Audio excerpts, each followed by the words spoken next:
Aloha, this is David Fisher. I'm the teacher and facilitator for the Hawaii Farmers Union Regenerative Business Development webinar series. And these are the slides for day one or week one.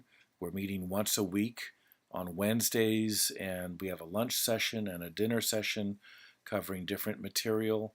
There's also a face-to-face one that is happening along with the dinner session at the Maui College. But we have people participating from throughout the state, and we're working on developing our skills at using webinar technology. So that's part of one of our goals here. Although the overall goal is to get smart about regenerative business development. And the Farmers Union is focused on regenerative farming techniques, and we're sort of taking that and applying that to whatever things in whatever sort of the state of the art in business development that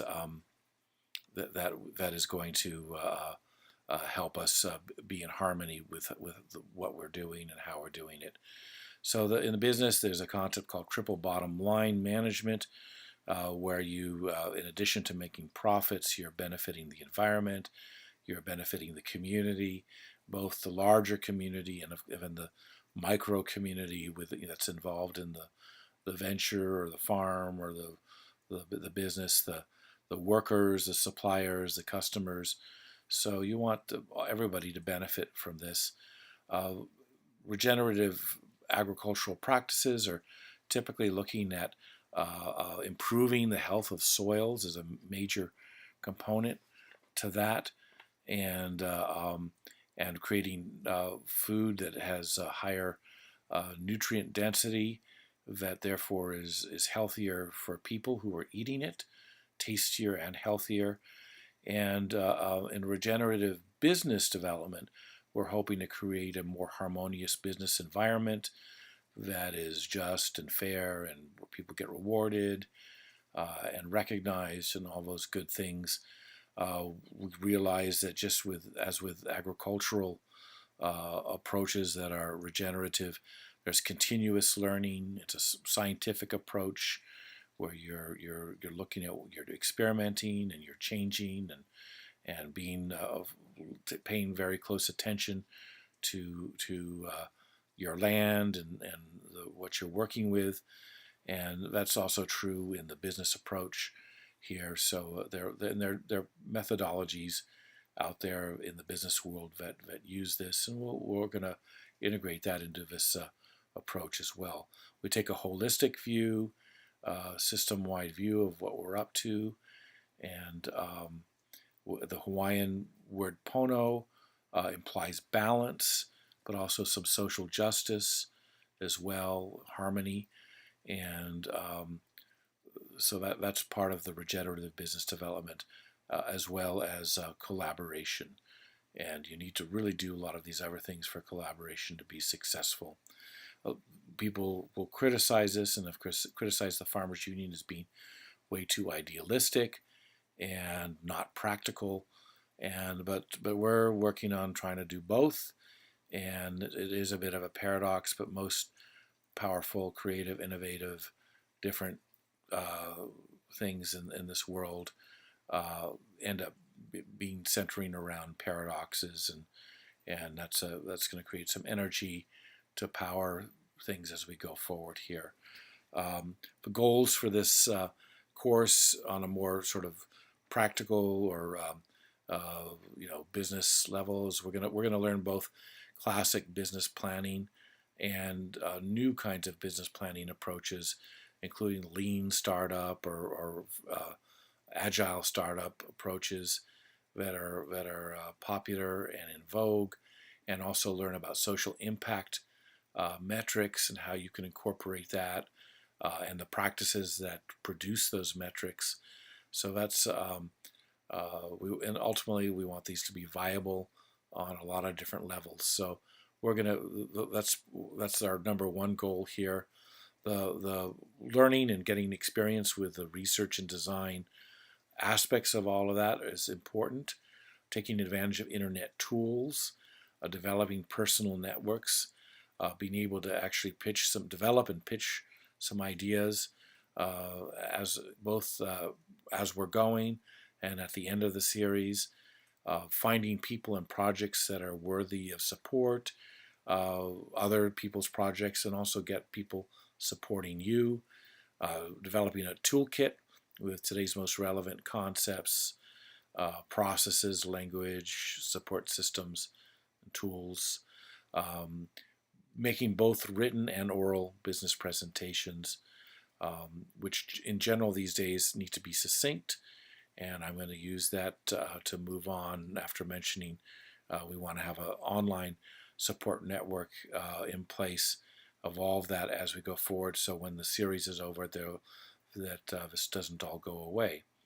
The schedule, the 12-week schedule here, this week is the overview. Next week we're going to go more in depth on business models, but we're going to talk a little bit about that in a moment here. What is a business model? What are the components of a business model? And we have two different ways of doing that, sort of a classic approach and then the lean agile approach. So we're going to go into depth into that and then actually do some of that and get some experience and share that and get feedback. Repetition is part of developing a skill. So we're going to start that today, but we're going to do more of that in the next week, and throughout we'll be doing various iterations of this. In the third week, we're going to focus more on market research and understanding different approaches to market research. What makes quality market research, or reliable, credible market research is probably the best word here. And we're going to then, after we do some of that, we're going to talk about our experience doing that, going out into the field, doing customer discovery, and we'll evolve our models as we go forward. We're going to have 3 sections where we go more in depth on finance. First of all, cash flow, but then looking at the other kinds of financial statements that people in business use. We're going to look at financing options, look at social impact metrics, and get involved in understanding ways to support and have healthy relationships. Normally that means writing things down and working with a lawyer and getting clear on your legal entities and your ownership and performance incentives. And if you leave this to chance or procrastinate doing this, it's normally a recipe for problems. So we'll talk. We're going to have a session where we talk about that, and we'll bring in some lawyers who are enlightened in this area to talk with us. There's going to be an opportunity to present at the Oahu convention. Although that's mainly going to be one-on-one presentations, and we'll have probably some space on the convention website to share some videos about our individual projects. Week 10 is going to go into accounting, both financial accounting and social impact accounting and safety. Week 11 we'll do more on promotion, public relations, and sales. And then our last week we're going to get into negotiations, sort of a win-win approach to negotiation. And then after the series is over, we're going to have some more pitch events, and hopefully one of the goals of this is to actually get some of our projects moving forward with funding or bootstrapping and launched. Moving on to business models here, the old school model. I've been doing business training for over 20 years, and sort of the classic thing that people have been using is what they call the 5 P's of marketing. And we're gonna play with this a bit. This is a fun way to basically you have a marketing strategy for your business, and you talk about what is your product, service, experience, or story about the experience, service, product that you're providing. Who are your customers? How are you going to reach the customers?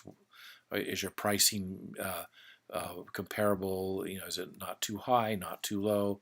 Are you covering your costs?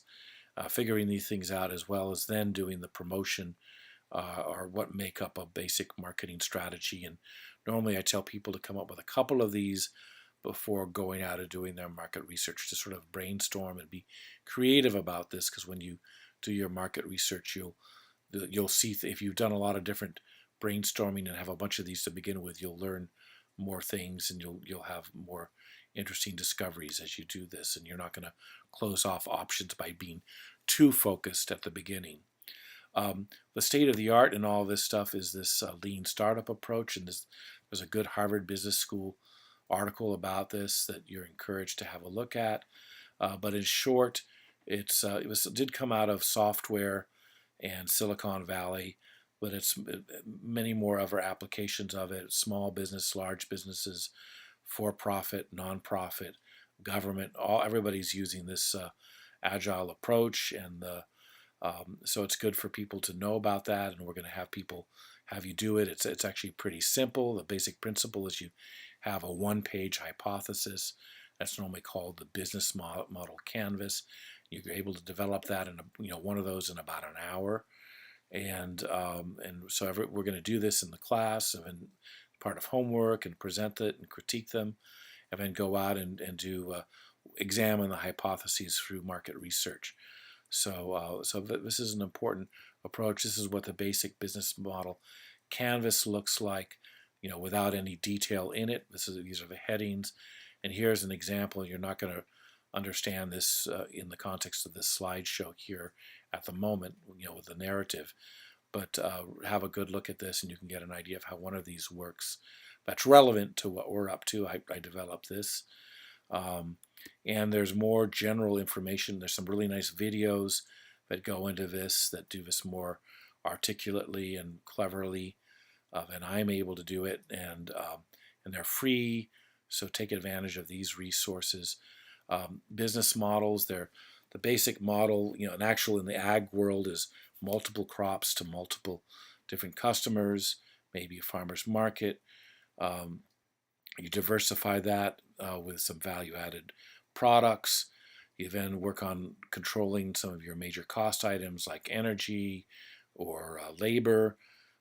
Using interns is one strategy for doing that. There are other ones we're going to look at.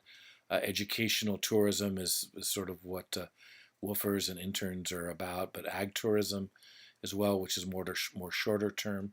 And there's a wonderful example of this that does all of this stuff, called Polyface Farms out of Virginia. And there's actually a really nice documentary film, well-made documentary film, that you can get access to at this site.